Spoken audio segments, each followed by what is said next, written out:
Nongeye kubaha ikaze kandi murakaza neza nshuti z'ikoranabuhanga Digital Citizens aho muherereye, nongeye kubabwira ngo ni karibu cyane iyindi episode y'ikoranabuhanga rigezweho mu Kinyarwanda. Uyu munsi tugiye kwiga uko wakoresha Gemini.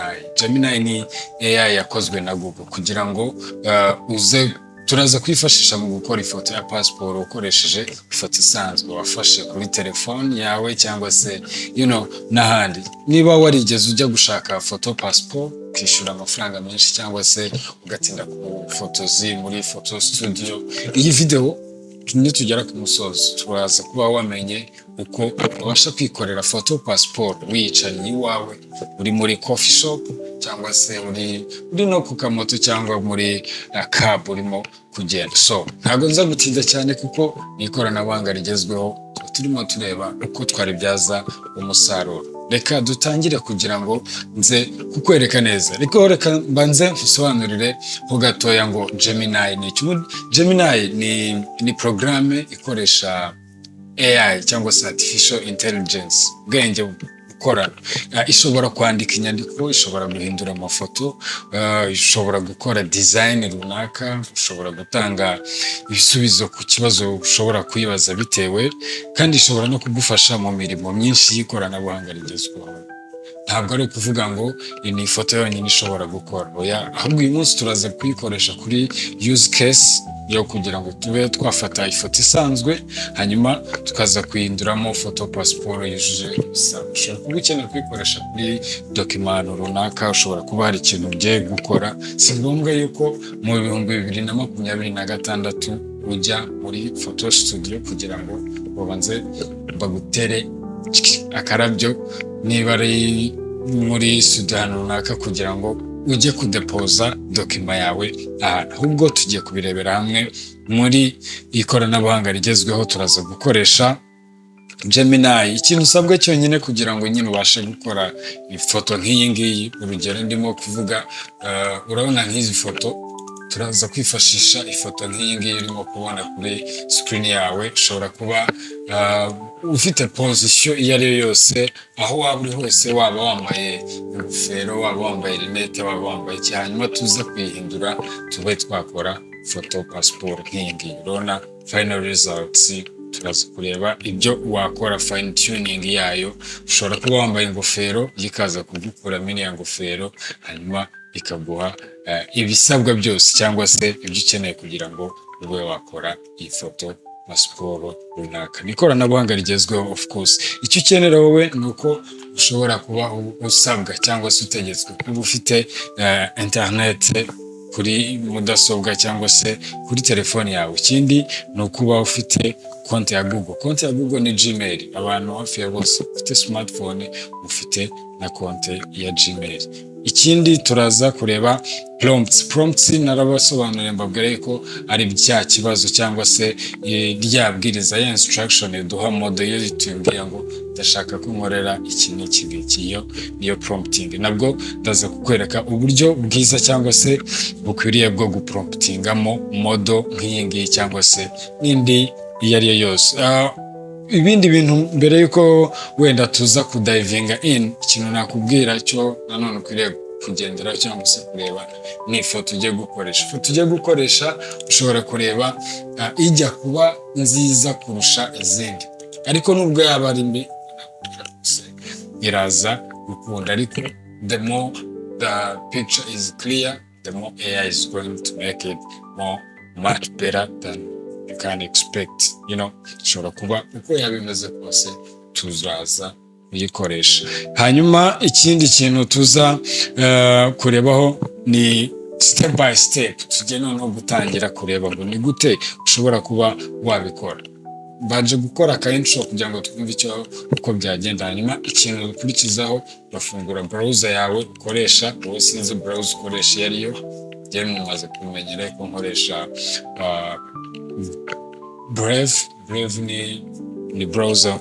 Of course I use it. Nawe ufite ukoresha. Iyo maze gufungura browser yawe tujya kuri Gemini. Hano ndimo ndakoresha kuri computer, ariko mu gihe ushaka kuyikoresha kuri telefone ushobora kujya kuri Google Play Store cyangwa se ukajya muri App Store ukadownloadinga Gemini, urayisangamo, ni free, hanyuma ukaba watangira kuyikoresha. Then ukaza ukajya kuri sign in. Ukaza kuri sign in nibwo bahita bajya gukora sign in ukoresheje account yawe ya Gmail. Iyo usanzwe uri signed in biroroha, ihita yihuta ikajyamo, then kaduhitemo username dushaka kuza gukoresha onboarding gutya izimeze, ushobora ku upgrading, ariko twebwe si ngombwa, turaza gukora mu buryo buri free. Hanyuma iyo umaze kujya kuri Gemini ni gutya ifunguka, iyi niyo interface yayo. Ibintu ishobora kuba yagukorera hano niho wandika ya prompt cyangwa se niho ushyira icyifuzo ushaka kugira ngo iyi Gemini ize kuba yagufasha. Uko nabikubwiye, ushobora gukora ifoto, ushobora gukoresha canvas, ushobora gukora deep research, ushobora gukora music, ushobora kwiga ndetse n'ibindi. Ariko uyu munsi mu byibuke twebwe turaza gukora amafoto. Hano niho uza ugahitamo tool. Iyo uhisemo tool ya nyayo cyangwa se ikwiriye, ubona the more results. Abantu benshi hano bakunda gufungura amamodo ayo ari yose cyangwa se AI tool iyo ari yose, none ugasanga ayikoresheje wenda iyagenewe iki ngiki akayikoresha iki ngiki, ikamuha result, ariko iyo result ikaba atari nziza cyane nk'ukuntu yaba yakoresheje modo iri fine tuned cyangwa se yabaye trendy, yigishijwe, yahuguriwe gukora icyo kintu runaka. Hano modo iyo wabazi yari yose yaguha igisubizo, ariko iyo specifyinze iguhereza none ikoresha ubwenge bwayo bwimbutse cyane. Hano urakanda ugahitamo modo dushaka kuza gukoresha. Ushatse hano wahitamo style y'ukuntu ukeneye kwifotoza kuba imeze, ariko ibyo ngibyo simbitinda kuko ndashaka kugira ngo tube basic cyangwa se tube straight kuri point. Tumaze guhitamo yuko hariya ari ifoto tuza gukoresha, hano niho wandika icyo ushaka kuza gukora. Hi Gemini, I want you to use this photo that I have uploaded, and then I want you to create a 2x2" passport photo that is valid, that can be used in Rwanda, that is acceptable. Another thing that I want you to understand is that it has to be official, it has to be clear, it has to be natural. You don't have to change many things. Iyi ngiyi ni prompt tumaze gusaba cyangwa se tumaze gushyira hano. Then icyo dukurikizaho, turaza guhita dukanda hano kuri add file. Hano kuri add file barahita batubaza kwemera terms and condition. Hano niho ujya guhitamo location cyangwa se ahantu ya foto yawe iri. Dukande kuri upload kugira ngo tujye gushaka hantu ifoto yacu iri cyangwa se aho twayishyize, and then reka duhere ku ifoto wenda imeze gute. Let me select this one. Dufate ifoto imeze gutya, niturangiza tukayatacingaho, baraza kuduha cyangwa se baraza kugenda bakoresha iyo foto ba generating cyangwa se bakore ya passport twasabye. Urayibona iyo twashyizeho, dukande kuri open, hanyuma irarodinga, niturangiza dukande kuri submit. Nukanda submit iragenda ibitekerezeho, ngo urone ko iyi foto by'ukuri ntabwo ari foto passport yaba ari nziza. Rero ko ifoto ijya kuba nziza, turaza no gukoresha ifoto twakwita yuko ari mbi cyangwa se ari shabi kugira ngo turebe ikiza kuvamo. Hano barakwereka icyo Gemini irimo gukora, irimo kurodinga kugira ngo igende perfectioning cyangwa se designing neza ya foto. Iramara umwanya mutoya cyangwa se munini bitewe nuko ibirimo kurodinga, ariko umwanya yamara ari wose ntabwo ungana n'uwo kujya muri studio, kuko ntararangiza kuvuga kugira ngo urabona ifoto bamaze kuza. Wow, what a beautiful too. Kugira ngo urabona bahise banyambika agakote, umaze kunyambika agakote bahita bampa na urabona ko ifoto itahindutse cyane, hano ni variation ya mbere ushobora kuyisubirishamo mu gihe ibyo ngibyo utabikunze. Hano ni ku ikoranabuhanga rigezweho, uziko buri gihe tuba turimo kuganira ni iyihe tool ashobora gukoresha, ashobora kwikoresha gute, ni ibiki bigezweho, ni iyihe AI nshyashya igezweho. Niba hari ikintu wifuza gukora ariko ukaba utazi uburyo wakoreshamo AI cyangwa se tugereho, bishyire muri comment kugira ngo tuvugane. Icyo mwumva ngusaba ni kimwe, no gukanda kuri subscribe kugira ngo tujye dukomeza kubana every day and every time hari ikintu kigiye kuri iyi platform. Urabona ifoto bamaze kudukorera, ifoto passport ikase gutya, urabona yuko bavanyeho za ntoki ukuntu zari zimeze, ariko aribwe ngo ntigire ikindi kintu ari imyenda yigurishije ko yari imeze komuteri uko umuntu yari ameze. Ku ruhande niho usanga hari shize z'ibyo bakoze byose, yaba ari generation zaba z'amafoto, yaba ari video ndetse n'ibindi. Hanyuma tukatacingaho ya foto dushaka, hano tujya gukoresha indi foto yambaye ingofero. Turebe noneho niba Gemini iri buze kubasha gukuramo ingofero igakora picture iriya passport imeze neza kandi yayivanye ku ifoto. Reka dukoreshe nk'iyi ngiyi iri hano, turi kuba isa. Passport photo that can be used in a Google.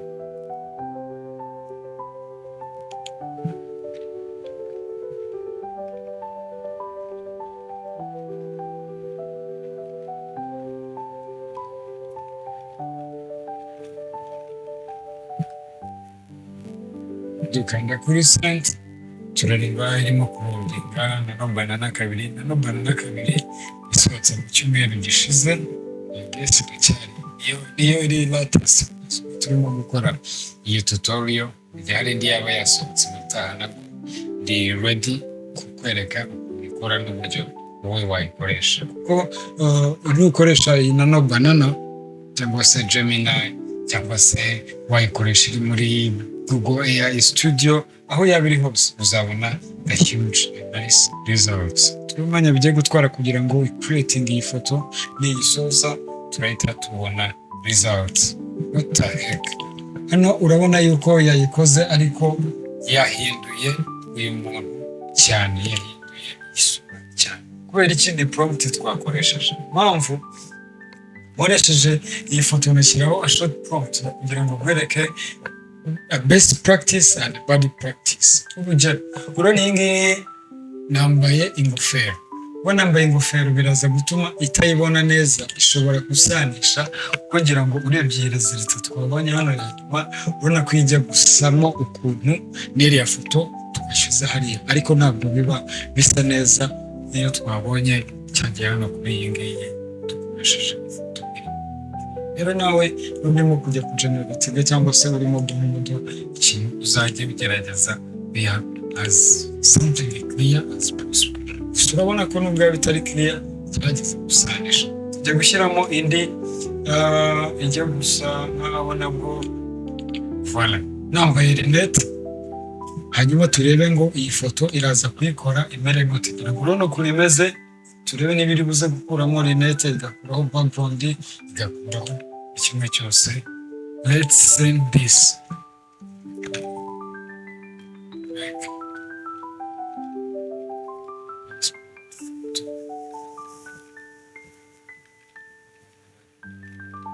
Urabona bitewe nuko nongeyeho kano kantu ko kuvuga ngo white background, biyongerera kumva ngo cyane bigenze. Rero prompt yawe ushobora kuyinoza cyangwa se kuyikora neza kurushaho kugira ngo ibe yaba irimo profit. Urugero, niba udashaka gukoresha wenda iyi one shot prompt ntoya, ushobora kugenda ugakoresha iyi prompt iri hano, iri permanent. Ushobora kuyisavinga ahantu ukazajya uyikoresha kenshi gashoboka. Ushobora kujya kuri ChatGPT niba ushaka kugira ngo bikabye. Ahangaha ndakwereka nk'umuntu ushaka kuba pro, ukabwira ngo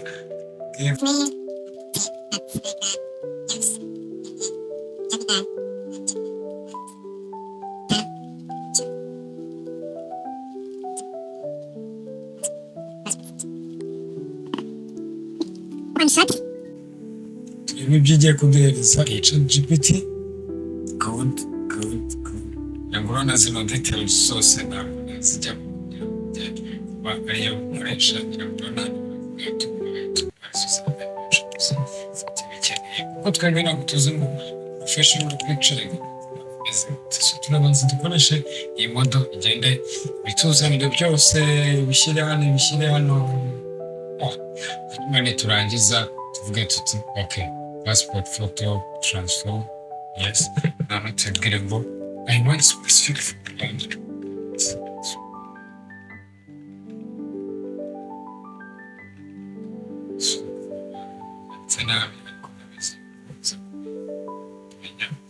hano turahita dukopiya iyi prompt yose baduhaye tugenda aba ariyo dupestinga hano muri Gemini rero inyisoma yose turayisoma irimo kugeneratinga then one shot turebe ikibazo twayibujije icyo ari cyo twabwiye ngo convert the uploaded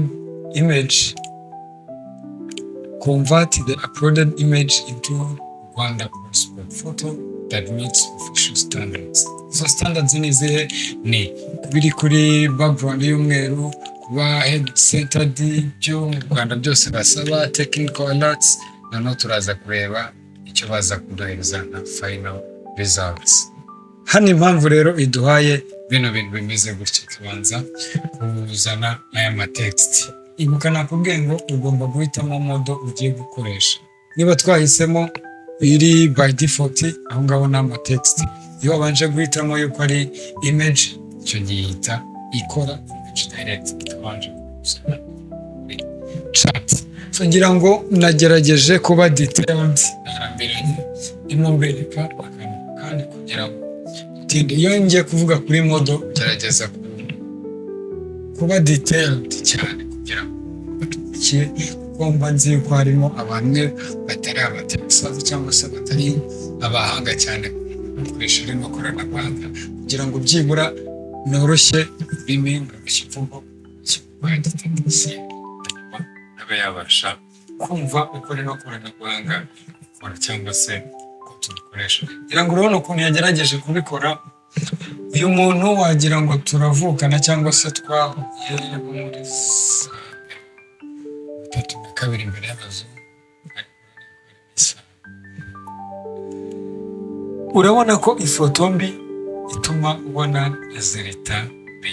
Urabona zino zungu ko ebyiri zo twakoresheje, very bad practice and a good practice. Ushobora gukina na prompt uko ubishaka, ushobora kwibwira kongera urumuri, ushobora kwibwira ngo amaso ntameze gutya, ushobora kwibwira ABCD icyo ushaka, uko ushaka ko imera. Ariko hano reka mbanze nkubwire ngo icyitonderwa, jya ubanza urebe niba ayo mafoto yawe urimo gushyira kuri internet wifuza ko yajya hanze, kuko nanone iyo ndimo mbigisha kuri ethical use cyangwa se practice zino tools z'ikoranabuhanga dukoresha. Yego ni byiza ziba ziri hano hanze, zidusaba yuko tuzigaburira, tuziha amadata yacu iyo zikoresha zirimo. Iki kintu cyose ushyize kuri internet umenye ko urimo gufasha AI kwiga, ariko nanone urebe ngo icyo kintu cyakugeraho ingaruka ki hazaza cyangwa se in the future mu gihe izo data zawe zaba zigarutse cyangwa se zifashe zibaka, kuko once it's online, once it's digital, it's there forever. So think twice before I click. Think twice before you click. That's the best practice for now kuba kunzi b'ikoranabuhanga rigezweho.